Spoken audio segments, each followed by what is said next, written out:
Hey everyone, in this video I will be showing you how to solve the error item not found, could not find this item, this is no longer located in. So I am getting this error when I try to delete a particular folder in my Windows.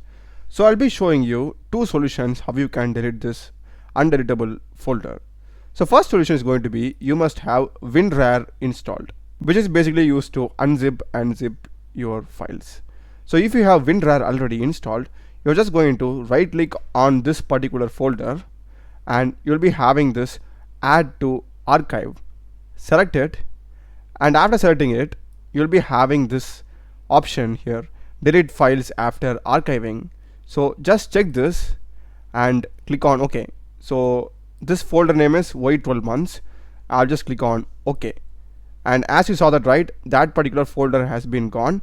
And if I right click and delete, that's it, that folder has been permanently deleted. So in case if you don't have WinRAR, you can follow the second solution.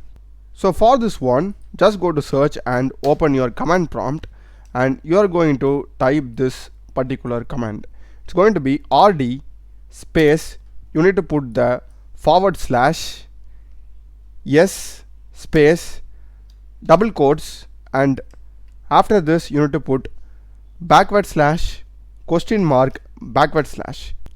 and after this you need to paste the path of that folder which you want to delete. So I'll just go here, this particular folder, I'll just copy this particular path and go here, just paste it, that's it. Now if I hit enter and Y and again enter, as you saw that right, that particular folder has been now deleted, the cat army in parachutes. So these are the two ways I found to delete this. Hope you have found this video useful. Do check the playlist of my channel. Done a lot of videos in programming and AI tools. Subscribe me. Thanks for watching.